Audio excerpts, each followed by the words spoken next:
So in this video, I want to first talk about the control settings logic in Bear. The most prominent control setting probably is the IK-FK switch on the biped limbs. And there are many more attributes that specify uh, specific settings of the rig, space switches, or other follow attributes.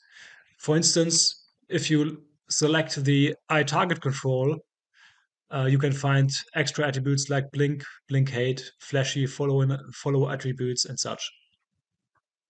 So all of these extra attributes, I call them control settings.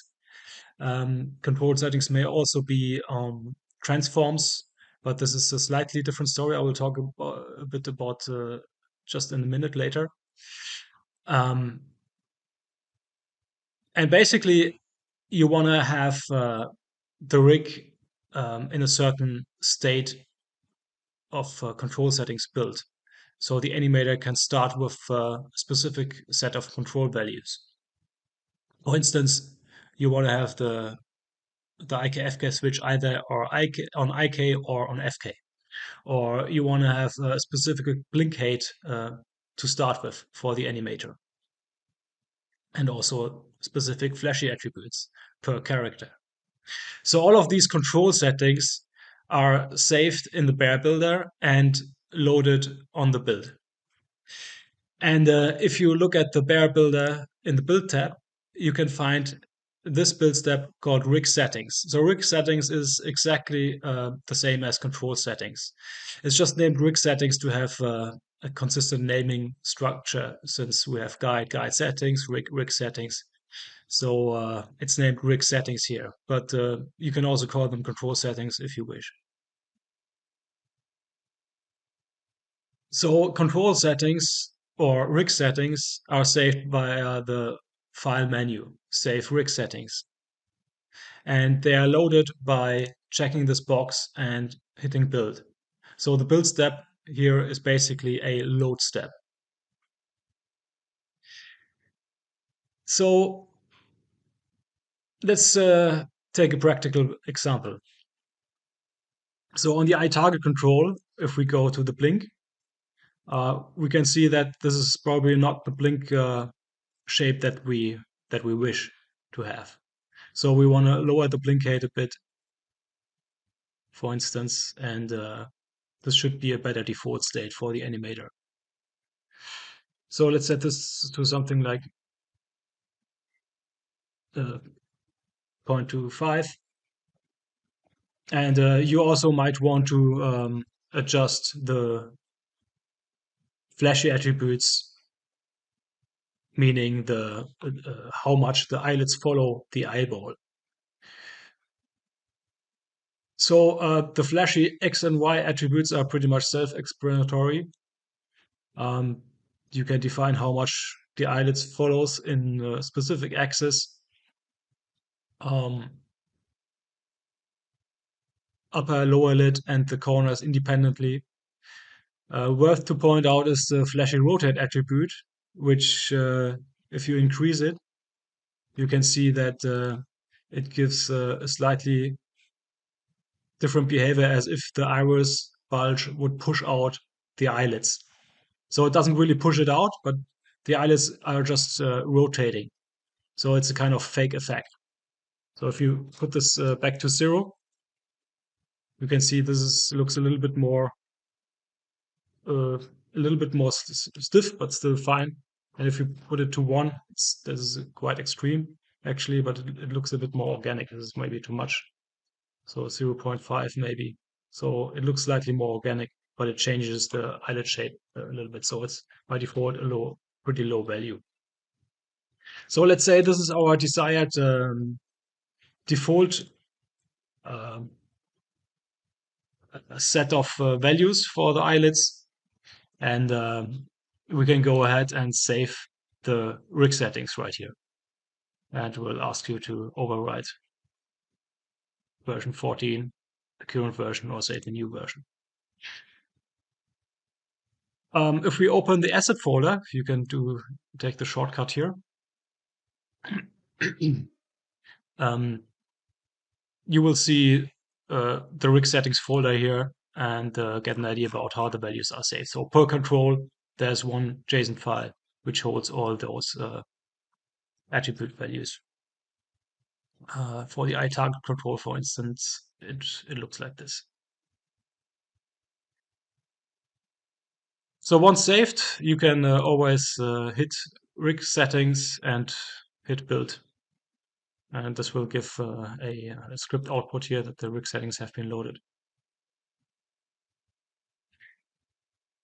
So that's basically the logic about the rig settings. So rig settings also include the space switch and all the extra attributes, basically. So for instance, if I would change them all together and I hit build again, they are all being loaded back to what I saved it to. Right. So now let's dive a bit deeper into the control settings that are available specifically for the iRig. So we went through these attributes already, and if you select more of these eyelid controls, you will see some of them have additional attributes like corner influence attributes and other open and close attributes. And the outer lids also have specific push attributes. So with these attributes, you can define how those controls react and follow to their neighbor controls. So for instance, if we move down the eyelid, you can see you might actually want to improve the shape a little bit. Let me go to smooth mode to make it a bit more clear. So here the shape is not very nice. So basically we want to increase the or lower the corner influence a bit so it will follow more the main upper lid control. And for this one, we might increase it slightly. So here you get a bit more straight line and nicer shape when you manually close or modify the upper lid. So same here. You can adjust those slightly to get a nicer shape.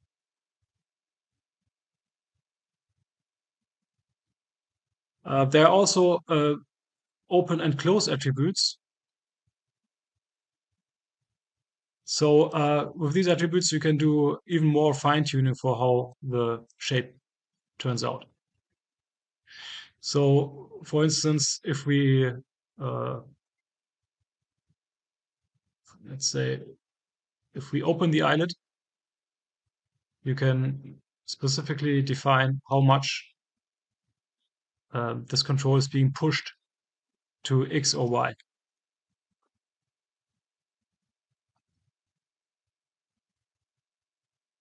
So for instance, you want to have it maybe move outwards a little bit once the eyelid opens to give a better expression.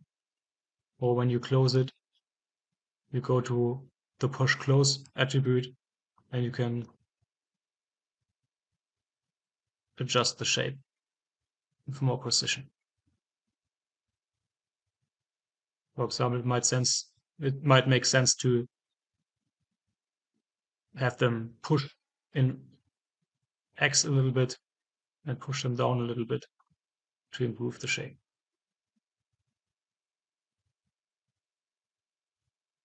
So you can do some very fine adjustments here.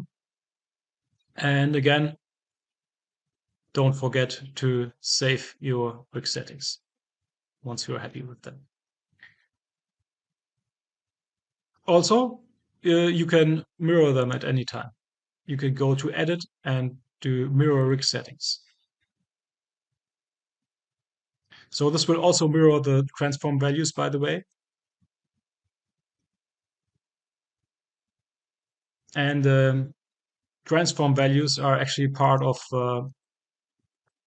um, they are not part of the rig settings, but they are part of uh, a different build step, which I will talk about just in a minute. So for the rig settings, we can actually just zero out the controls.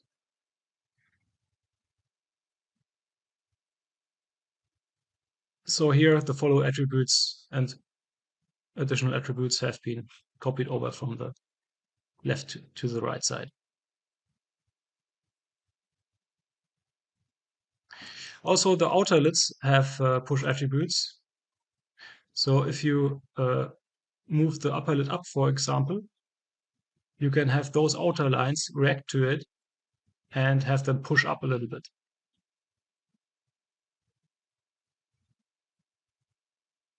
Something like this. So once the animator moves the eyelid up, the outer line will move up slightly as well. Same for the lower lid, of course. So we can, again, mirror those and save.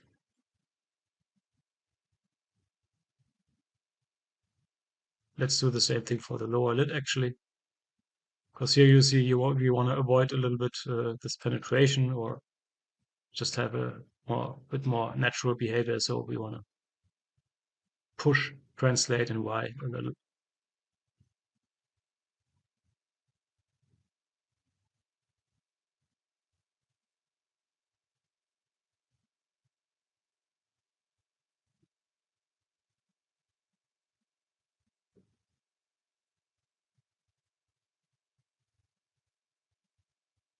Let's mirror and save.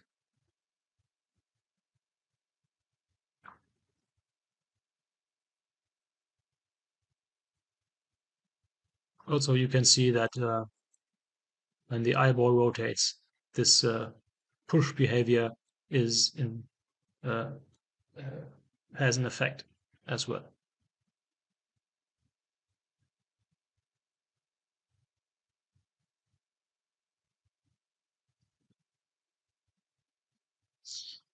Right, so that's pretty much about the rig settings. Now, there's some more to say about the blink specifically. So if we again go to the blink, we have already adjusted the blink height.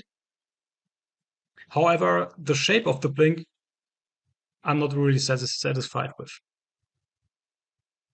You can see it's a little bit curvy and uneven, and we want to adjust this. Now, if you take a close look, you can see that once you go beyond 0.5 on the blink, at this point, you can see that additional blink controls are being shown. So these blink attributes can be used to define exactly how the eyelid is shaped on the blink. So these controls are extra blink attributes besides the eyelid controls. So if we go to the blink fully, we can select those. These are two controls, actually the upper and the lower lid. You can modify them separately. This one and this one.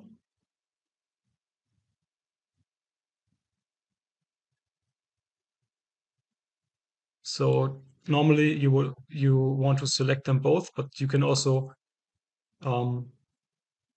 modify them individually to fix gaps or something like this. We can also use these blink corner controls to adjust the shape a bit. So I guess something like this looks pretty fine. Let's test again the blink. Yeah, and this looks pretty good. Actually, here I want to adjust this a little bit more for the lower lid. So this control here, maybe something like this. Let's go back to the blink. Yeah. maybe here we actually want to adjust this a little bit more so it closes very evenly.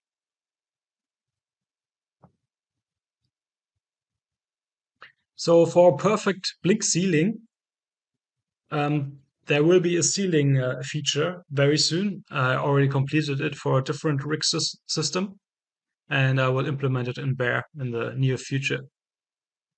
So this will um, this sealing functionality will work on top of the existing eyelet rig and on top of the blink controls. And this will perfectly seal the eyelets based on the joints and match the joints exactly, so the loops will match exactly. It's not implemented yet, but again, it will be implemented in the near future.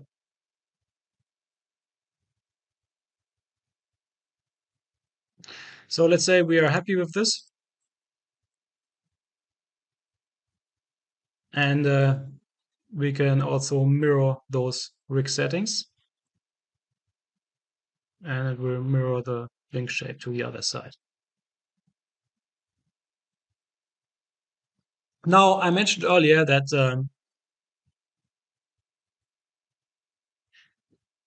the control transforms are built differently from the extra attributes.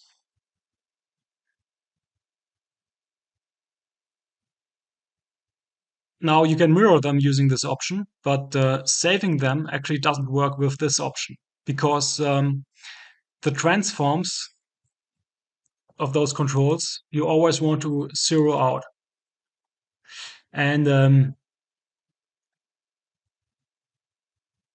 you want to zero them out, of course, so the animator always has a zero values to work. But the most important difference to understand is that applying those transform values on the controls needs to happen after the deformation build step. So that's why those control transform values are connected to a build step in the deform tab, and it's called post deform. So the post deform build step will actually load those uh, transform values for the controls and zero them out. So this is equal to this rig settings, other than, again, it's holding the control transforms only and zeros them out, while the rig setting step holds the extra attribute values. And there's also a separate save step for it. It's called save control transforms. So this equals to the post deform. So we want to go ahead and save control transforms. And once done, let's open the asset folder. Let's see, there is a control transforms folder that has been created, and it holds all the blink control transform values. You can see it here.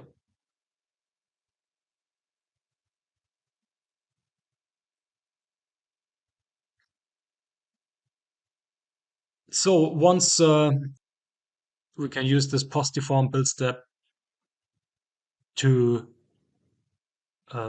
apply those values and zero them out at the same time. So if we hit build and we go to our blink again, you will see that the blink locations have been applied. I mean, they were still applied before anyway, but they are also zeroed out now.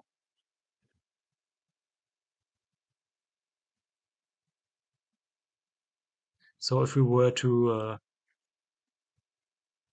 modify this again and build, you will see it snaps back to the location that has been saved and zeros them out. So this is a very clean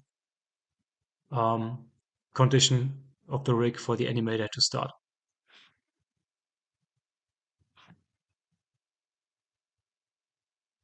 And keep in mind, you can make use of this feature in any part of the rig. So for instance, you can bring the arms uh, or anything into a specific location. For example, you might want to have the limb in the IK mode by default, and also match those IK controls to world, for instance. And in this case, you might want to create a separate locator.